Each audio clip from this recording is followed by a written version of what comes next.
everyone, welcome to this video. This is Astha. Hope you all are doing well. आज की इस video में हम लोग जानेंगे कि आईएएस और पीसीएस के बीच में क्या डिफरेंस, क्या अंतर होता है।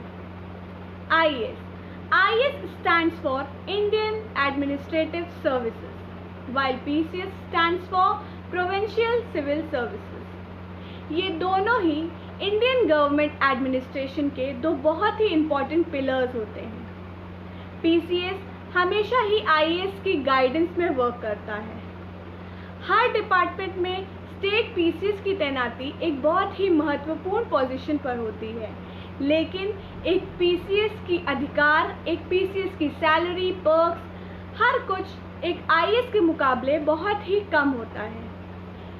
एक आईएएस और एक पीसीएस हर मामलों में, हर एस्पेक्ट्स में एक दूसरे से बहुत अलग होते हैं। तो आज हम इन्हीं सब चीज़ों के बारे में डिस्कस करेंगे। सबसे पहले हम बात करेंगे रिक्रूटमेंट की। आईएएस ऑफिसर्स का जो रिक्रूटमेंट होता है वो यूपीएससी यानी कि यूनियन पब्लिक सर्विस कमीशन के द्वारा कंडक्ट किए गए national level civil services examination के थ्रू होता है।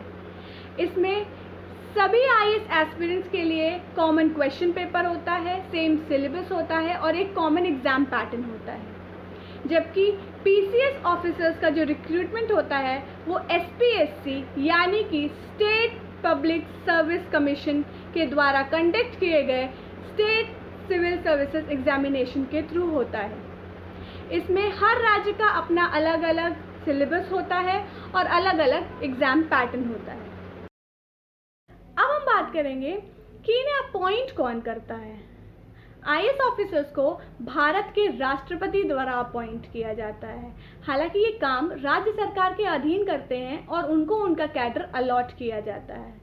आईएएस ऑफिसर्स का cadre controlling authority ministry of personal होता है, जो कि directly prime minister of India के अंडर आता है।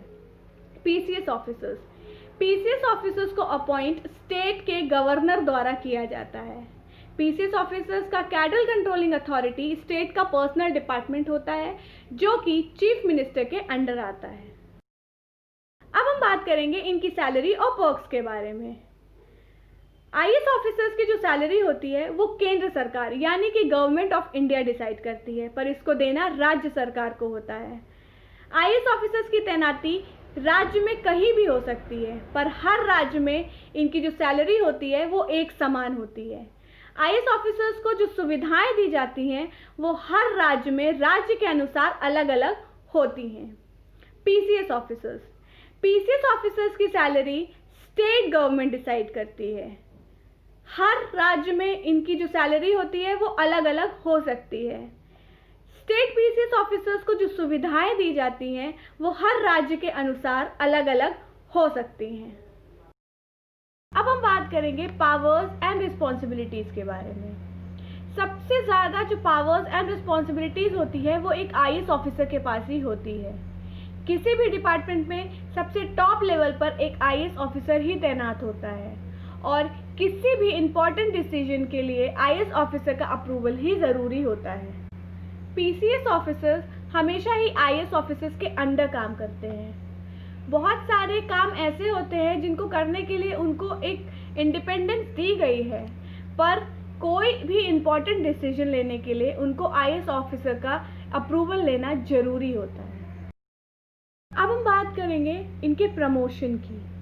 एक आईएएस ऑफिसर एसडीएम की पोस्ट से अपनी नौकरी की शुरुआत करता है और भारत सरकार के सेक्रेटरी के पद तक जा सकता है। एक आईएएस ऑफिसर को डिस्ट्रिक्ट कलेक्टर बनने में लगभग 5 से 7 साल का समय लग जाता है। एक पीसीएस ऑफिसर राज्य सेवा नियमों के आधार पर अपनी सर्विस को शुरू करता है।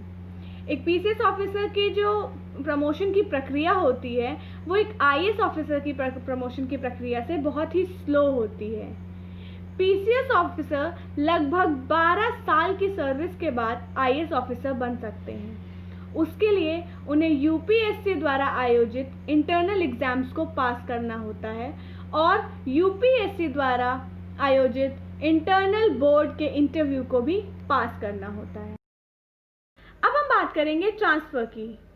आईएएस ऑफिसर्स निर्देश अनुसार विदेशों में भी विभिन्न कार्यालयों में डेपुटेशन पर केंद्र सरकार की सेवा करते हैं।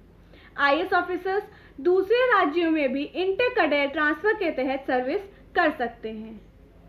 पीसीएस ऑफिसर्स जनरली एक ही राज्य में अपनी पूरी सर्विस देते हैं, लेकिन बहुत ही विशेष परिस्थितियों में वो दूसरे राज्यों में भी अपनी सर्विस को कर सकते हैं।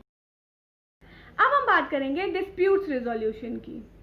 आईएएस ऑफिसर्स की सर्विस से जुड़े डिस्प्यूट्स रिजोल्यूशन के लिए सेंट्रल गवर्नमेंट द्वारा स्थापित सेंट्रल एडमिनिस्ट्रेटिव ट्रिब्यूनल ही फर्स्ट डिसीजन देता है।